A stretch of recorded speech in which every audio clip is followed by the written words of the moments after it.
कविता का शीर्षक है स्वस्तिक। तब चुनाव बैलेट पेपर होते थे और एक स्वस्तिक की मुहर आती थी जिसे बैलेट पेपर पर अपने प्रत्याशी के सामने लगाना होता था। उस मामले में ये कविता अप्रासंगिक हो गई है। शीर्षक है स्वस्तिक। 40 प्रत्याशियों के लंबे इस मत पत्र में कहाँ लगाऊं मैं अपनी मुहर। 40 प्रत्याशियों के लंबे इस मत पत्र में कहाँ लगाऊं मैं अपनी मुहर। एक दूसरे को धकियाते मुझे रिझा रहे हैं, मेरी ओर बढ़ रहे हैं स्याही के 40 धब्बे। पीले रंग के एक कागज़ पर झुका हूँ मैं, इस कागज़ का रंग मिलता है सरसों के फूल सी गदराई मेरी बहन के उस आंचल से जिस पर सरे बाजार मंत्री का भैंसा। एक दूसरे को धकियाते मुझे रिझा रहे हैं, मेरी ओर बढ़ रहे हैं स्याही के 40 धब्बे। पीले रंग के एक कागज़ पर झुका हूँ मैं, इस कागज़ का रंग मिलता है सरसों के फूल सी गदराई मेरी बहन के उस आंचल से जिस पर सरे बाजार मंत्री का भैंसा। एक दूसरे को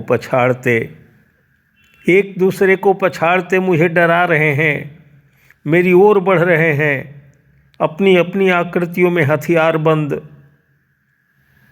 मैं लाल रंग के कागज़ पर झुका हूँ, मुझे दिखाई दे रही है रक्त की नदी और तैरते काले काले नाग। नहीं, दादी की कहानी में बसे तोतों पर मैं नहीं लगा सकता अपनी मुहर।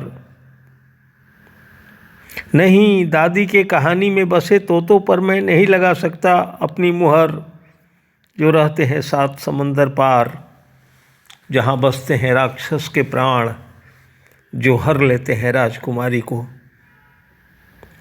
जी करता है कि उछाल दूं, हाथ उठा पकड़ लूं आसमान में बसी बिजलियों के केश और खींचकर पटक दूं 40 प्रत्याशियों के इस मत पत्र पर।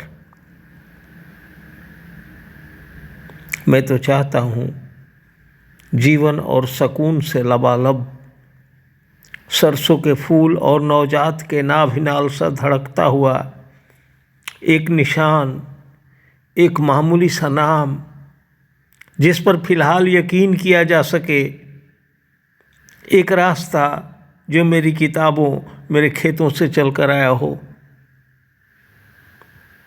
मुझे क्षमा कर देना मित्रों,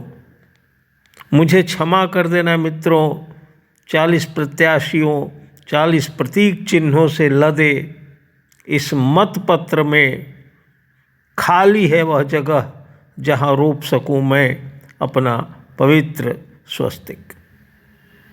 मुझे क्षमा कर देना मित्रों, 40 प्रत्याशियों 40 प्रतीक चिन्हों से लदे इस मत पत्र में खाली है वह जगह